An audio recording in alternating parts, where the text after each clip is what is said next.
So the purpose of the index is to look at the pressures on and dynamics of civil society organizations in particular countries. One of the uses is for donors to try and look at what's happening in civil society to measure success, inform future planning, to try and get an understanding of what the needs are of civil society in terms of particularly their capacity, to try and help civil society to pinpoint the issues they want to run campaigns on, and also, I think in Namibia, especially important is cooperation and networking on these issues among civil society groups. And it can be used by civil society organizations also to advocate for funding and providing some evidence of where there might be gaps and needs in the civil society scene. So this is funded by USAID. It's implemented by an agency, a development agency in Washington, D.C. called HI 360. And they work with the International Center for Not-for-Profit Law, also based in Washington, D.C. And between them, they are running a process in terms of actually various countries around the world. In Africa, sub-Saharan Africa, 31 different countries, including Namibia. And they are involved in editing and overseeing the report process. But the IPPR does the actual basic research and writing. And the springboard for all of this is a panel of experts meeting that we hold early in the year. So you've got to remember that we're looking back at 2020 now. It's one of those rather frustrating global or continental reports that takes quite a long time to get together. So although at the end of 2021, we're looking primarily at what happened in Namibia in 2020. We had a meeting. Unfortunately, it was a Zoom meeting, but it would have been better if it had been face-to-face. But we had a meeting of experts drawn from different sectors of Namibian civil society back in February, and also inclusive of donors and academics as well. So the methodology, as I say, we have this panel of about 10 million people that meets at the beginning of the year. They provide scores across the 7 dimensions we're going to look at in detail, and they then meet and discuss and share experiences and knowledge and insights on what's happening in the Namibian civil society scene, and then they come up with final scores. And then the process goes into a period of desk research, and because that period this year was very much the period of the third wave, we were limited very much to desk research. And then that process is edited and revised by the various organizations behind this, including experts on the region who sort of do a double check on what we're saying about us in Namibia. And then eventually, and usually at the end of November, the report is ready for launch. There are various definitions of civil society. Some of them are more kind of defined in the sense that they are focused on organizations like the IPPR, the NAC, the Namibian Democracy, not-for-profit organizations. But this is a more widescreen definition of what civil society is. It's that we use for this, which is that it's basically any, I'm not going to read this out, but the essence here is any not-for-profit body that's a non-state, which we have in Namibia for many of these groups, and they need to be considered in terms of this definition of civil society. So these are the 7 dimensions that we look at, and they've stayed the same over the years. So as I say, it does give some sense of where progress has been made or not. And we'll go through each of those quickly just now. But just very quickly, the scoring is perhaps a little bit confusing because the higher your score, the more problems you have. So when you have a score going into 5, 6, or 7, that means the sustainability of civil society seems impeded in some way.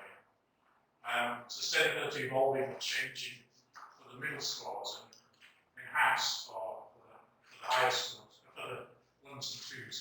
So that's just something to remember when I try to explain the scoring. But generally, we're not encouraged to make massive changes in the scoring unless there's been some kind of disaster or cataclysmic event, which I suppose you could say probably was, but actually it didn't result in massive changes for Namibia in the scoring. But one is a moderate change, 2 significant. This is point 1, point 2, and point 3. Point 3 would be a dramatic, very dramatic change.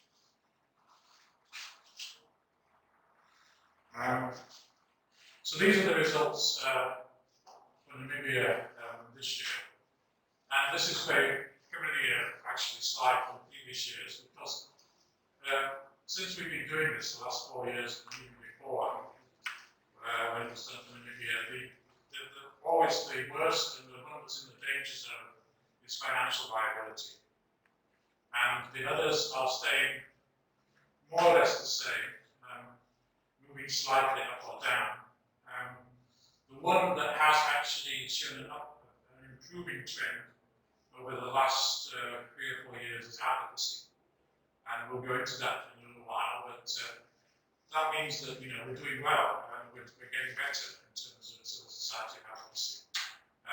But the one that is problematic in every one of these reports is financial liability. The other one has varying aspects to it, although it's not disastrous by any means, it's the legal environment. And I'll just go into that now.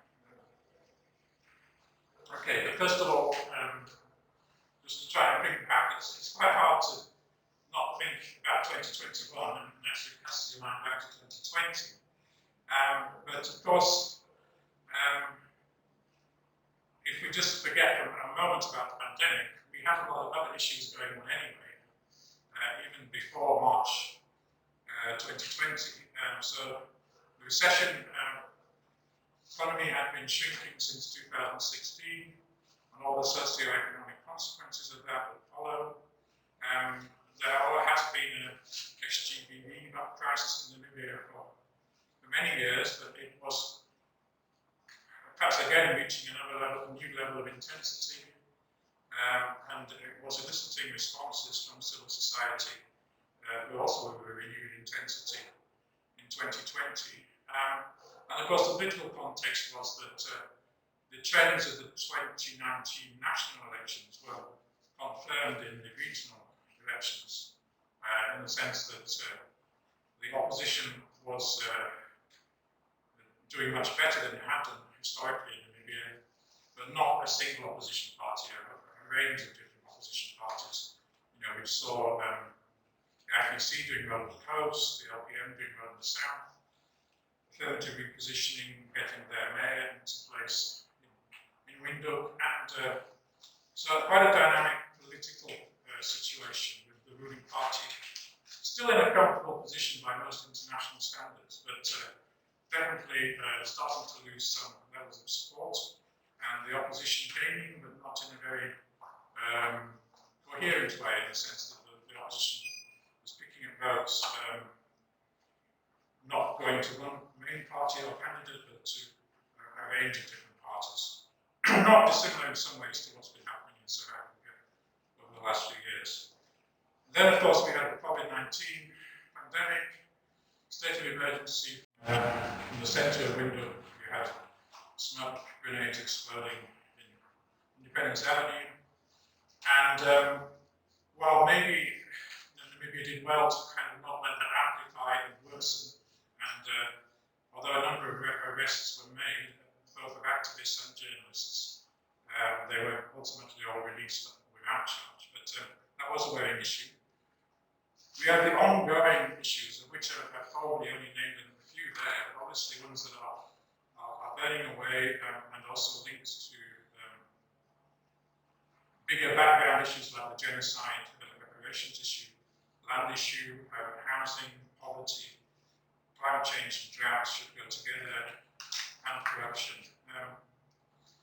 Namibia's media ranking, Namibia has remained the most free media environment according to Reporters Without Borders in Africa, and one of the top ones in the top 25 in the world. If that's taken as a proxy for civil society space, then clearly there is space, but the question I think we need to ask ourselves is, are we actually utilising the civic space, the political space that we have? And there's definitely a lot of evidence that we, in civil society across a range of sectors, are very active and increasingly active despite issues like lack of funding. But I suppose the issue that we need to also now ask is, are we also effective? So moving on to the first dimension. So this did worsen by point 2, which I suppose is a significant to moderate change.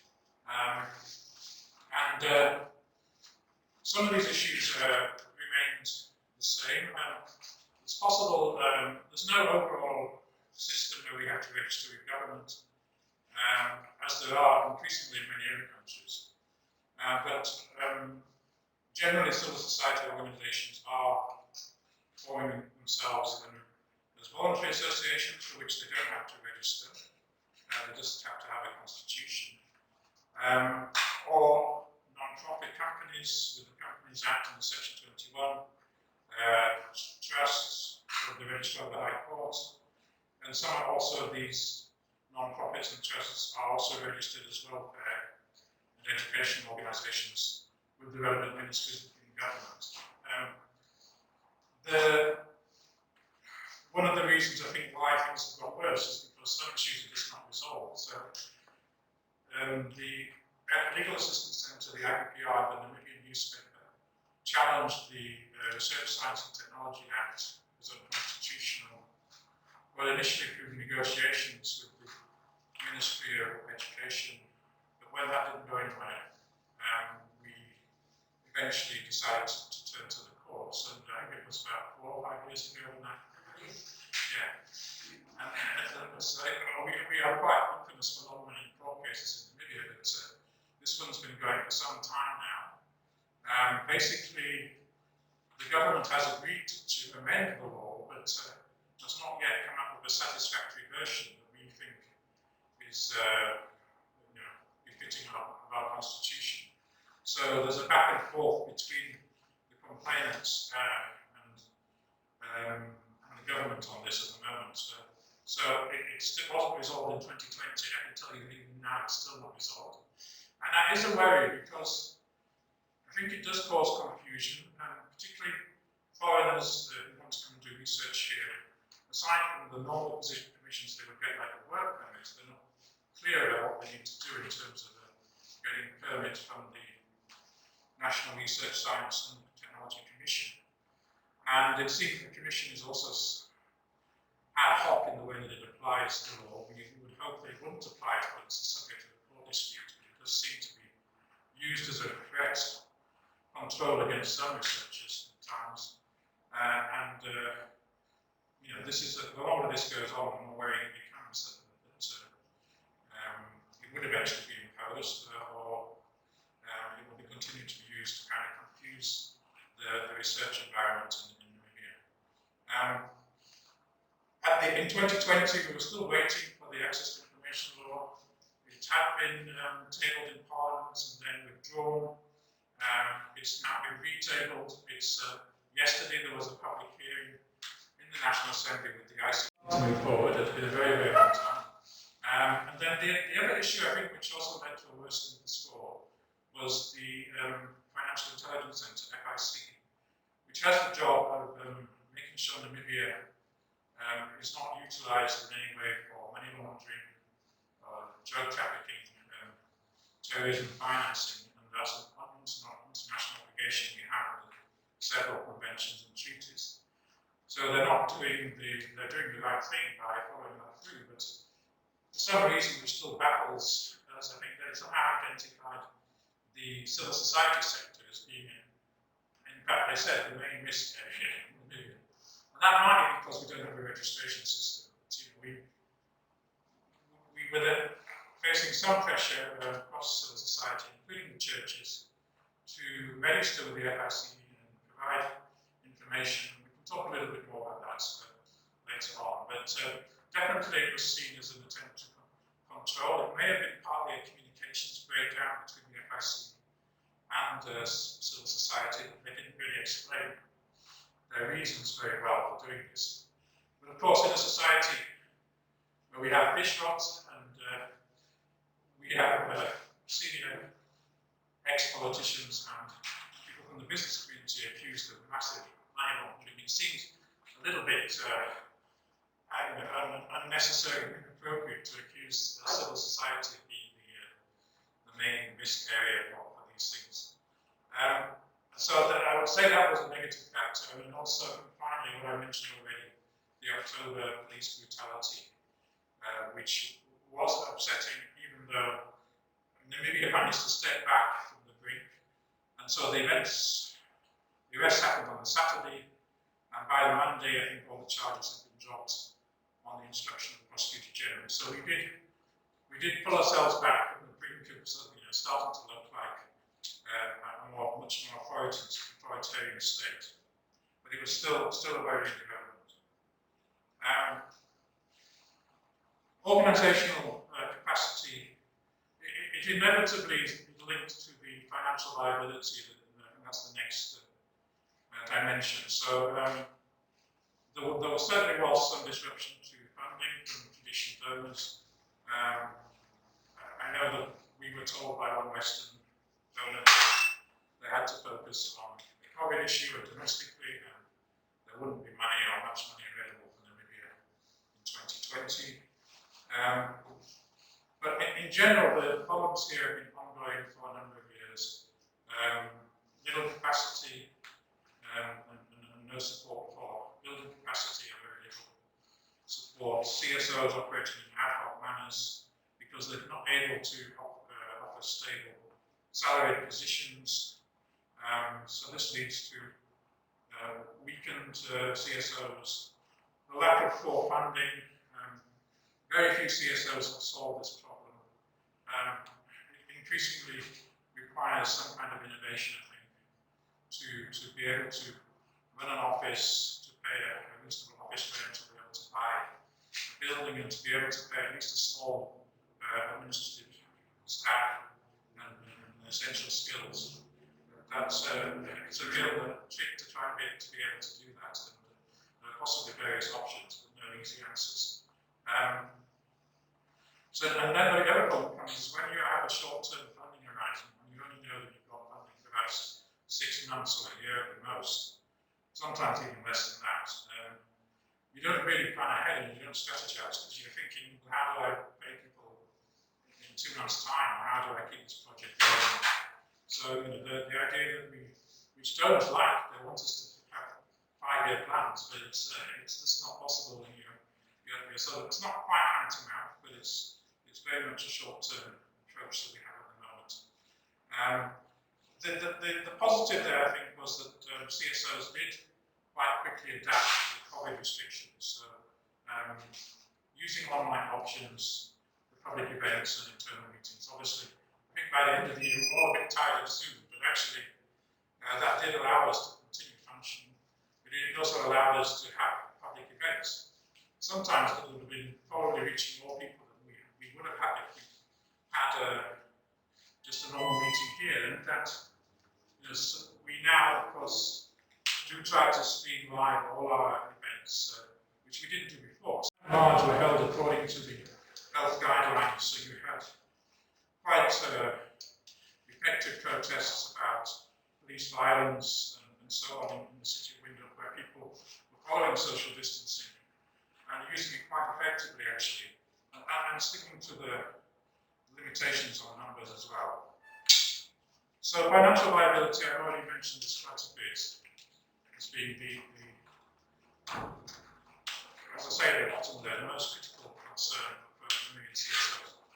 In some ways, this is a good thing, because if you look at the reports from many 31 countries covered by this index, their critical areas are more the legal environment, just being able to operate, because they are facing draconian registration systems, limits on their ability to raise funds, and in some cases, the arrest and disappearance of civil society activists. So, in some ways, I'm thankful that this, our biggest problem has remained the funding issue. But on the other hand, it's not going away. We haven't really solved this problem that the CSOs are generally dependent on foreign donors. And of course, foreign donors do change their priorities, particularly in times of crisis. The other problem is, as I've alluded to, is that donors in general are not very good at providing core funding. The trend to move away from core funding to projects has probably happened about 15 years ago. I know that's when NAMIBIA lost its core funding around 2005, 2006. And then we've been dependent on trying to chase projects since then to be able to exist. And as I said, it doesn't really lead to sustainability, especially not in the long term. The other problem is that we do occasionally apply to these global calls for funding. Unite, the UN Democracy Fund at the moment has a call. The Commonwealth Foundation has a call at the moment. But it seems, if you look at the track records, very few, if any, Namibian organizations are successful. And that's probably partly because Namibia, comparatively, is still seen as a success story. The upper middle income status that we've had since 2009 in the World Bank is still used by quite a lot of donors to either rule Namibia out altogether or to only make very limited resources available. So, we are possibly victims of our own success, which is not a bad thing. But then once you move away from that traditional, mainly Western donor approach, then you have very few alternatives. Philanthropy in Namibia, very limited. The government is not interested and probably not able at the moment due to its financial situation, but I'm not aware of any civil society groups that are getting direct funding. That has very limited consultancy type work from the government. And of course, the private sector can and has played an important role, but they will also be very badly hit by COVID.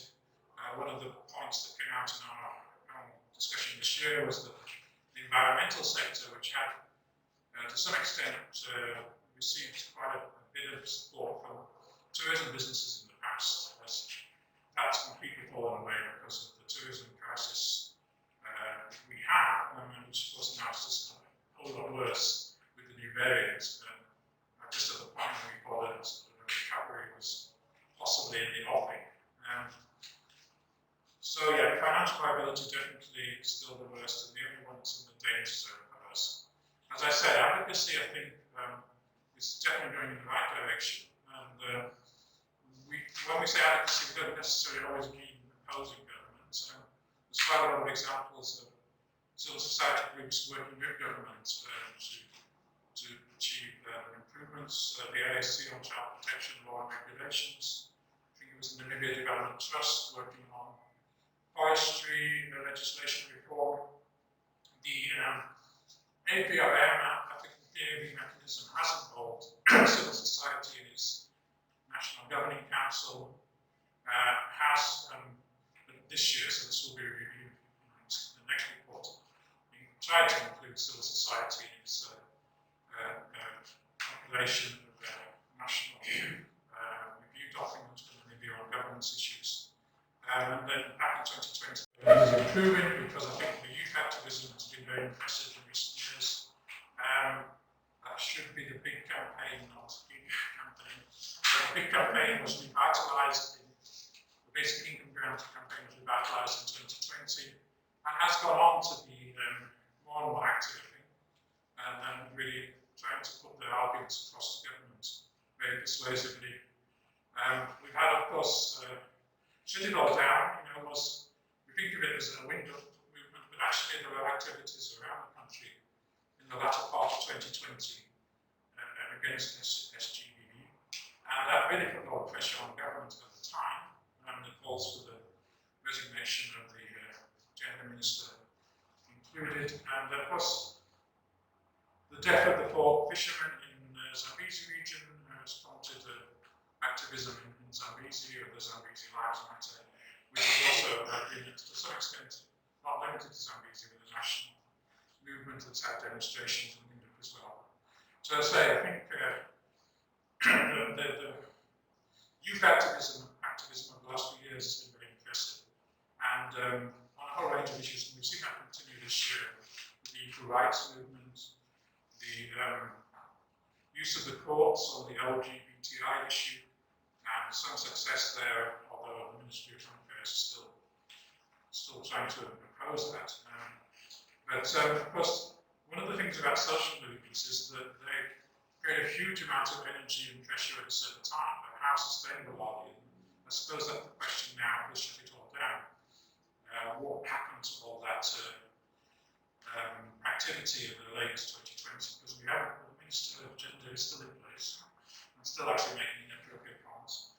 And the legal changes, practical changes that they were pushing for, I haven't seen any hard evidence that those have been achieved. Service provision, of course, is a really crucial part of civil society activity, and that's where government should really recognise the importance of civil society, because it's usually complementing their own attempt to deliver public goods to the people. There was a slight deterioration here, but we've never really been strong in this, because service provision does normally require well-funded CSOs, and at one time we had quite a lot of them working in the healthcare sector, particularly related to HIV/AIDS, and that's come under funding pressure in recent years, and it's not really that as clear anymore, and also government has taken back some of those responsibilities within the Ministry of Health, rather than working with NGOs and CSOs on these issues. There's definitely a more kind of broader sense of service provision as well, such as the creation of public forums, educational and analytical services that are being offered, and so on. So one way of looking at this, of course, is we do have this COVID crisis. How did civil society respond? Were they able to make a big impact?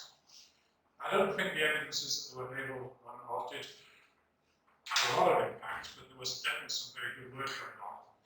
Development Workshop has done a lot of good work in low-income communities, particularly on the provision of clean water, when it was clear that hygiene was a major issue related to the spread of COVID. Co-feed is one example of a number of groups that were set up to distribute food and other vital items to impoverished communities. And then some of the IPR does the NAMIBIA fact check, which was set up prior to COVID, but has played quite a major role in trying to debunk some of the more damaging disinformation that's been circulating around the virus. So I think, if you look at the Harambe plans, the national development plans, there rarely is any mention of civil society having any kind of role in development, which is the problem. So we're not really recognised by governments, except in limited circumstances. But perhaps also we're not claiming our role, and we're not making clear that we can play a definite role in service provision and assist government when it's needed, being supported and resourced across sectors and as a whole. This will stay the same. So there aren't really any service centres or resource centres for civil society, apart from maybe this House of Democracy, which I'm happy to see actually more and more civil society groups are using as a basis for meetings. I think there's a minimal fee for example, for utilising this room. And we've seen the environmental movement around the Meat from Africa issue has been meeting here. The equal rights movement has been meeting here this year. So it's great to see that developing. There is some sectoral activity. The Action Coalition is active on the access to information issue, which comprises about 10 governments, human rights, democracy organizations. But also has a sort of, it does also focus on broader governance issues as well. As I said, the big coalition came back into being. Then we have Civic plus 264, the Civil Society Information Centre, which Carola and Bradley are involved in, and that is based in the house here, and that's an information networking body for civil society. To some extent, filling part of the gap that's been left by the inactivity of Mangoff, but it's not a Mangoff, it's got a different mandate, and it doesn't seek to speak on behalf of the whole civil society.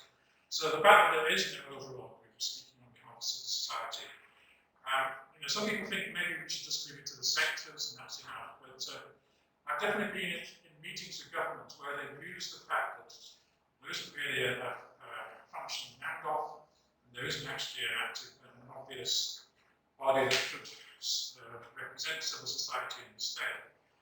That's been used to kind of ignore civil society sometimes. But I've heard government people say that civil society is not organised in this country, so we can't really deal with them because we don't want to invite 25 people, we want to invite an office which is representative or can speak on behalf of civil society. We might not get to that point, but the lack of coordination is definitely at times being used by government for sidelining civil society. So we do need to find ways of working together. This is the last one, 7, public image. This is quite closely linked to advocacy, I think. And again, generally it's been improving over the years.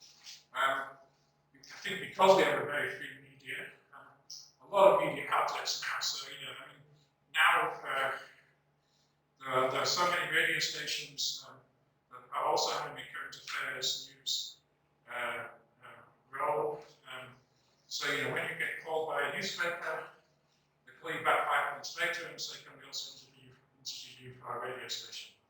So the diversity in the media, even though it might be a little bit fragmented, is generally very healthy, and generally they're using civil society quite a lot. As commentators to cover their events, their activities.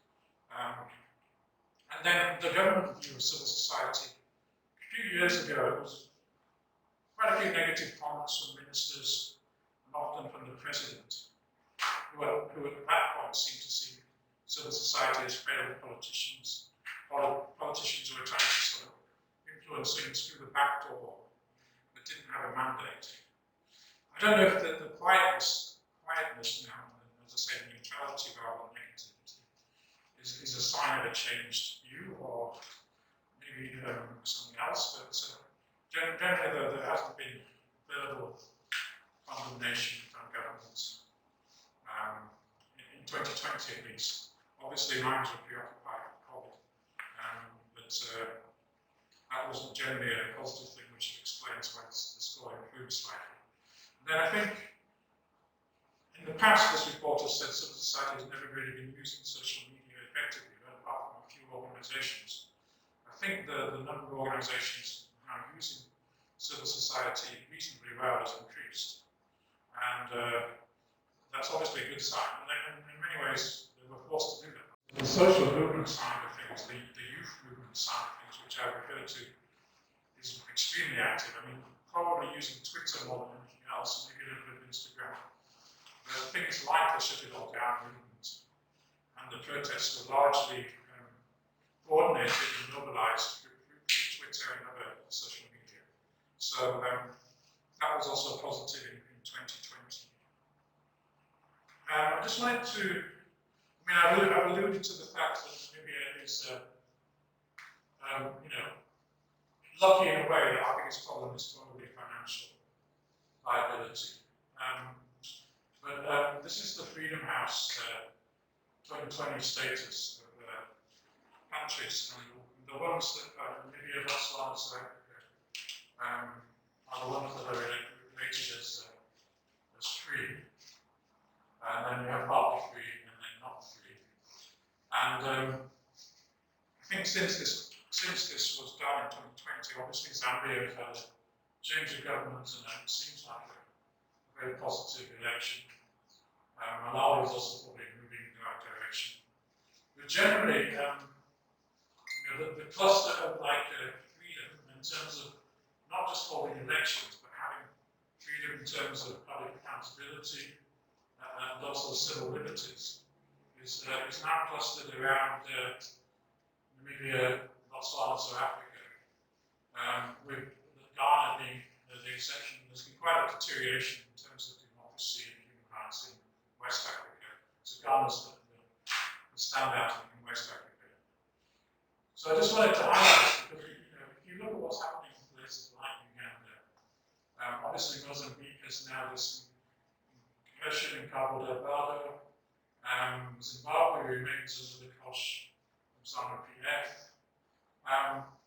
So a lot of the deteriorating issues, DR Congo, interesting developments there that we probably don't follow closely enough, but a huge corruption scandal, actually linked to our official scandal, developing the previous president, Kabila at the moment.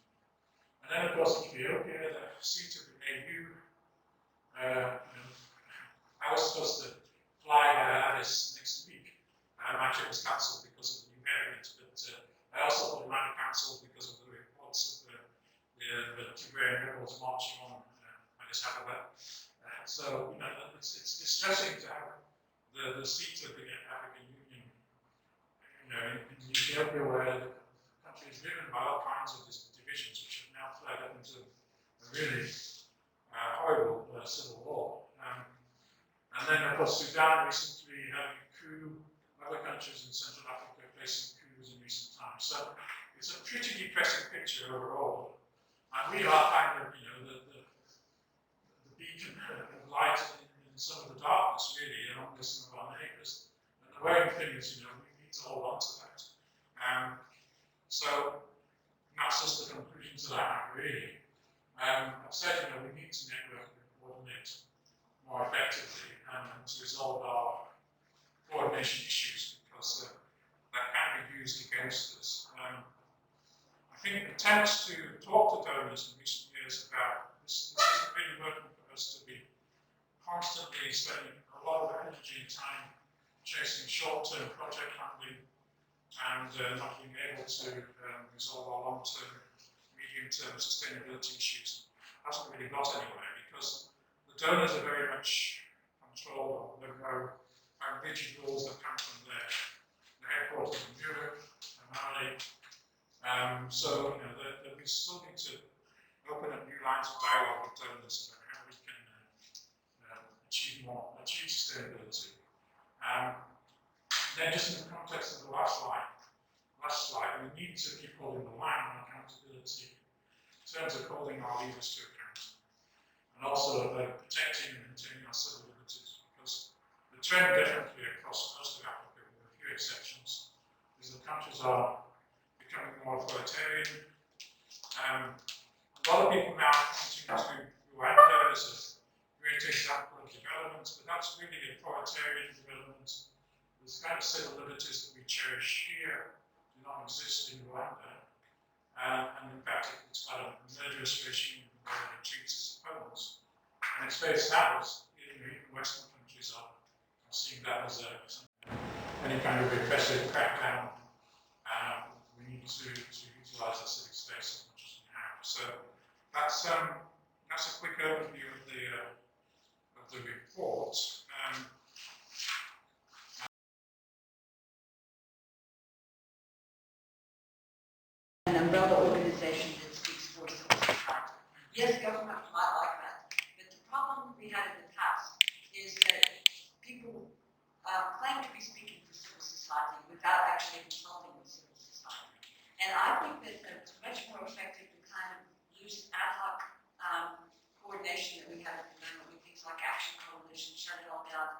it's not entrenched. There's not endless debate over who's going to be in the leadership positions, who's going to agree to the terms of reference. It goes all the way back to the multimedia campaign on violence against women. That was a very successful grouping, similar to Action Coalition, that brought together disparate groups very successfully when we were discussing the Combating Rape Act and the Combating Domestic Violence Act. So I think that should be our model. And I just wanted to stop in there to caution. I think Civic Plus 264 can develop into playing the networking role the government would like to have, but not speaking for civil society. And that distinction was very consciously made. So I just wanted to highlight that because I don't think that would be helpful. We don't need to speak with one voice. You know, the civil society doesn't have to agree on things. And it would be nice for government if we did, but there will be times where we will have different perspectives and we need to be sure that those get articulated. Yeah, I agree with you.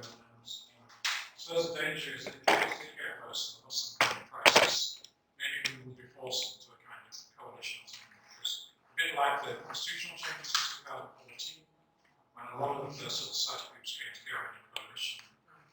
My constitution, my choice, yeah, I think maybe it's best.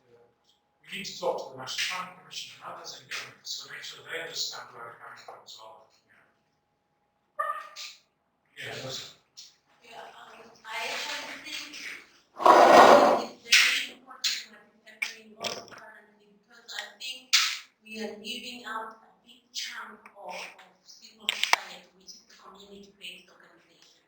And they are being swallowed up by the councillors, CDC, they are swallowed up by the traditional groups there, the youth are now certainly in the city bedroom and they don't have guidance. So I think it's very important that the established CSOs are helping them. And therefore it's important that we need to go into coalition and work with them.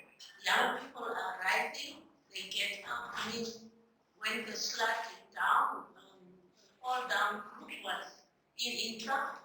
It was just them. There was no consortium that stood up against speaking out on behalf of these young people. So I think it's important that there is a voice where civil society really speaks. When the abortion thing just happened now, as it happened, I think we are really not going to continue this small kind of, because we are some strong and some are very given as CSOs.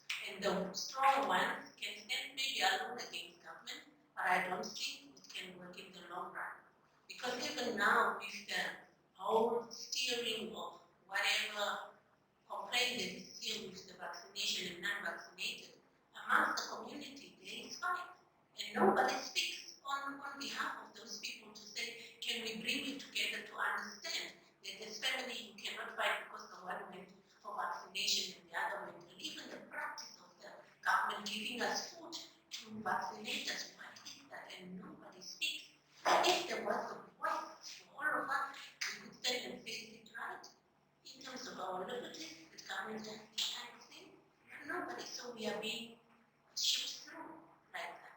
Yeah. And I think it's true what you're saying. We need to find a way to bring ourselves together effectively, even for the donors. About 2 years ago, we in Women's Solidarity tried community, and it worked very well. We took a 2-year agreement, and we helped the LGBTIQ community so that they established themselves. And once they were done with the activities, we just finished the project, and it was really very well. How we could account to the donor, how the work was clarified, and so on. So I think there is a way that we can work together. And your pick-up point is right. None is on, although it was a difficult thing, it was a good thing. We had clusters where we were going. Now we have a cluster of human rights with the Ministry of Gender. It doesn't function. Yeah. So, I think we're missing a lot of information on the community-based level. Yeah. This doesn't also get that we did have the people, community activists from on behind and see that involved in the plan discussion, but it was more Moodle based community participating in this. And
know that there's so many going on, and especially government, it's always last minute, and then they want to discuss all these things.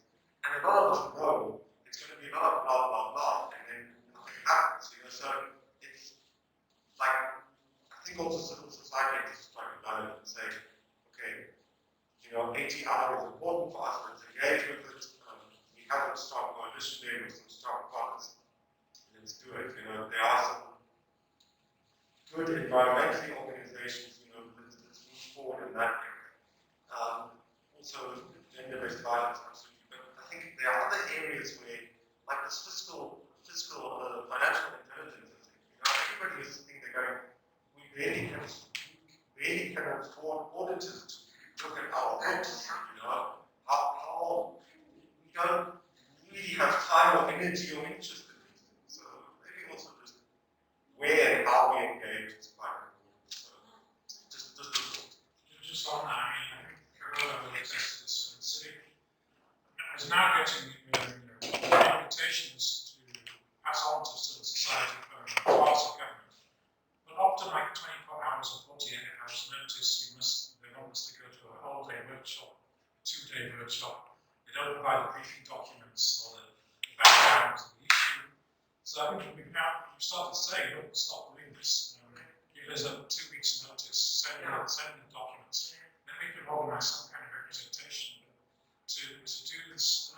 Maybe it's deliberate or maybe not, probably just the way government works. But they just want to tick the box, civil society was in the room.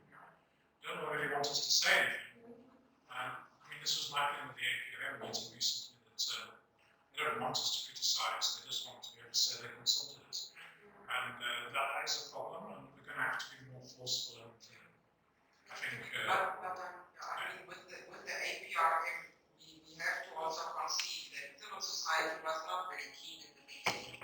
They actually started quite early with us, and also with Zoom meetings on every single one of those 4 pillars. And there was not much interest.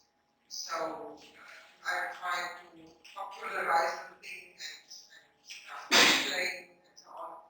And later towards the end, there was more passion for this thing to understand that this is something that's inventable.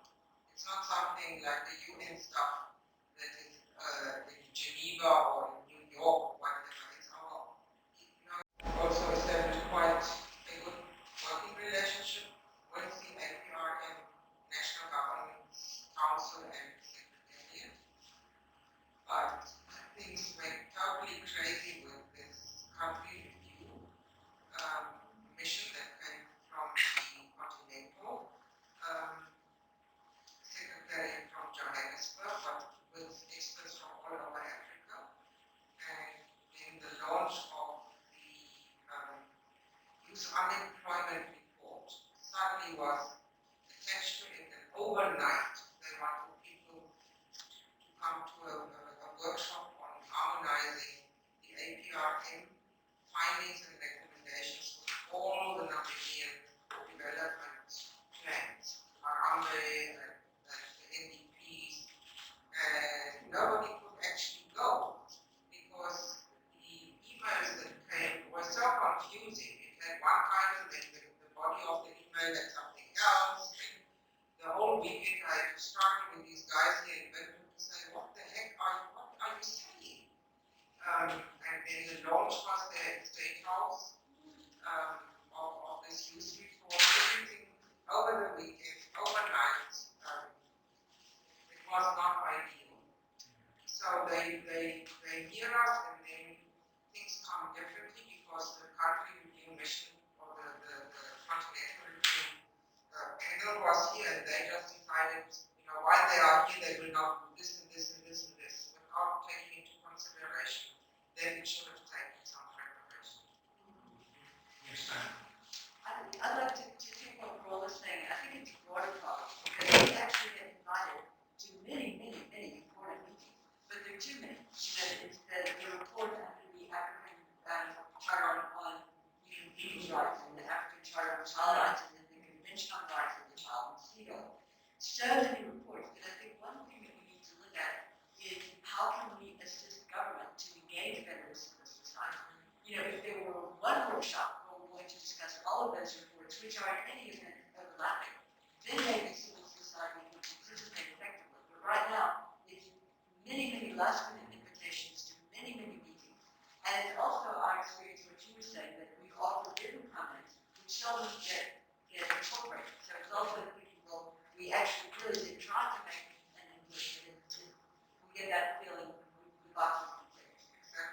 So, but I think that's also something that I don't blame government. I think that they get consultants who are working together. That's the problem. But if maybe you can try to be more proactive and say, it's great that you want to consult civil society, but can we work together to figure out how to do that more effectively? Because I think they also don't realize with small staff, you have your own projects that you're responsible to your donors for. And then if you spend days every week in workshops, you can't do it. We don't have the depth of capacity to do that. There is a civil society desk in the National Crime Commission. Sadly, the person working there passed away in Poland earlier. I think it's now vacant. Well, according to what I found out, the position has been advertised, and I said, but why don't you do that publicly? This is supposed to be the desk for civil society. Why are you not having any say in this? And then I was very harshly corrected to say this is a structure of the National Planning Commission, it has nothing to do with civil society. I think, excuse me. Now we are having a desk for civil society, but it doesn't have anything to do with that. So that's where we stopped. I didn't get a clear answer. Is the position filled? Is there, maybe there's no money to fill it? I don't know, but I was told it was advertised. Just on the Financial Intelligence Centre, because that was issued 2020, which continued in 2021.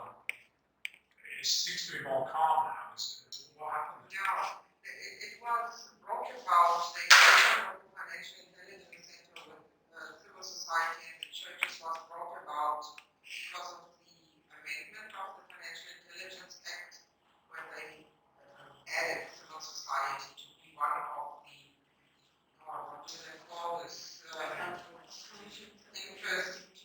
parties of interest or something, to make, which requires of civil society, which was very complicated, to say what structures and measures each one separately have in place to make sure that none of our organizations can be abused or abuse financial, like this report is saying, for money laundering and the proliferation of terrorist funding. And then we said, we had a meeting with them at the Bank of NAMIBIA to say why is our political parties not also parties of interest. Exactly with Fishrock and everything, because political parties are not listed of any of the parties that need to be accountable to the Financial Intelligence Act. Of course, the Financial Intelligence Center cannot make the law, it's the parliamentarians, but they are all political parties, so they will definitely not put themselves in a law to be accountable. So that is something that we can still, agitate for, to say political parties need to be part of those that need to report and register with the Financial Intelligence Center. The lawyers, for instance, they are supposed to do, and they are still part of the Fishrock thing. I mean, there's the use of legal trust funds. It's really been money on it, but we're covering that now. But for whatever reason, they're not prepared to take action. But that's clearly an offence under the Advice Act, Financial Intelligence. Are there any final comments anybody wants to make? In one of your slides, you were talking about how maybe we as the citizens are now kind of maybe in good resolve with government.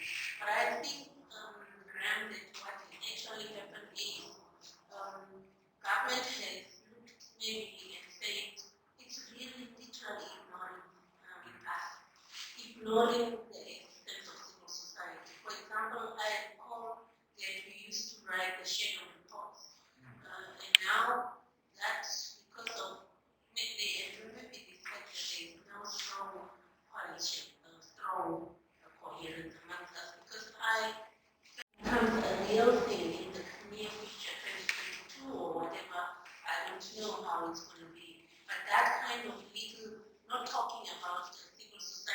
mentioning the threat, and so it's really just looking at a strategy to just silence us off. Slowly. And I think we should not really allow that. So that's not a positive. It's not In positive. fact, the government isn't saying anything bad about us. It means that they've decided in many ways they can ignore us.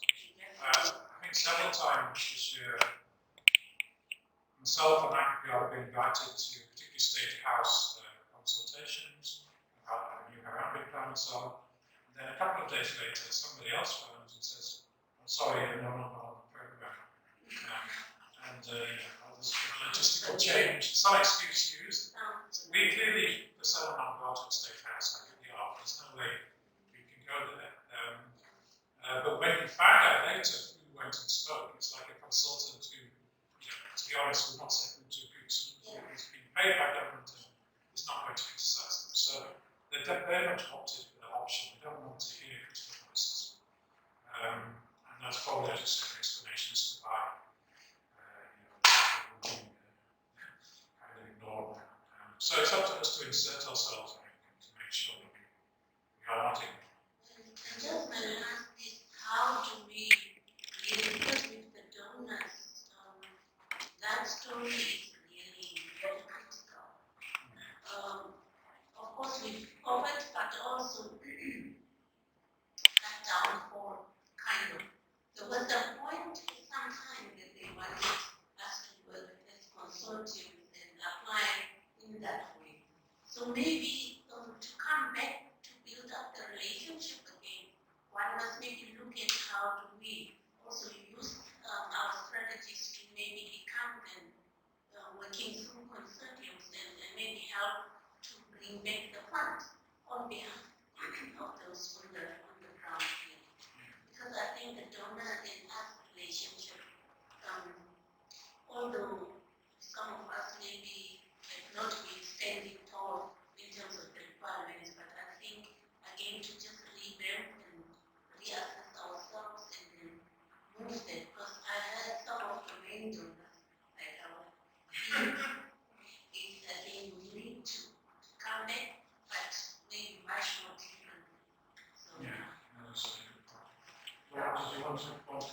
Yeah, I actually just wanted to add on the youth perspective, that, what I was asking, of course, they know the principle of attraction to civil society working together. And I also come from the background of climate change, sustainable development.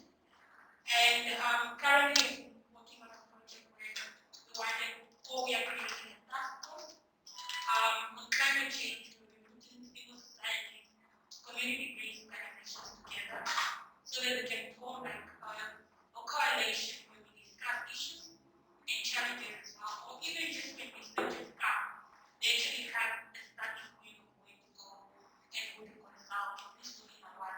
So I feel like really we are doing so great and a lot of stuff, but we don't even know who's doing what. We so we're just acting in the individual manner. So I feel like really we need to come closer, we need to sort of form a coalition, whether in sectors or just together as civil society. I also don't really know if civil society do understand that they have such an obligation to stop a lot of things, a lot of activities. If we only unite.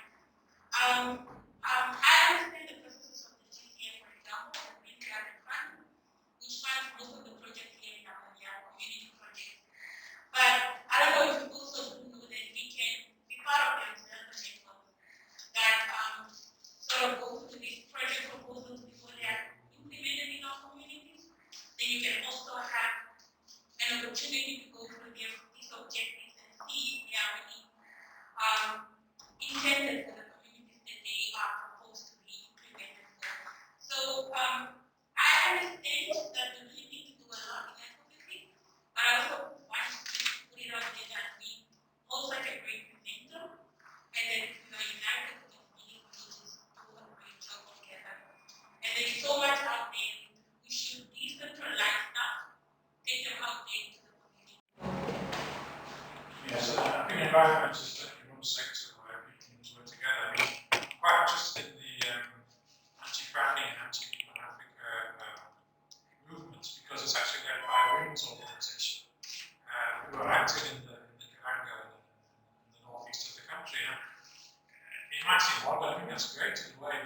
shows what the young people call intersectionality, where people are coming together across the traditional boundaries and working together. So we definitely need to find a way for this agreement. Anybody else would like to comment, or shall we head on? One. What I'd just like to say is I think this might be our last event of the year, so just want to wish you all a good holiday season and a restful time. It's been a pretty bad year for Namibia, and obviously from the COVID point of view, and all that disruption and difficulty and sadness that was caused.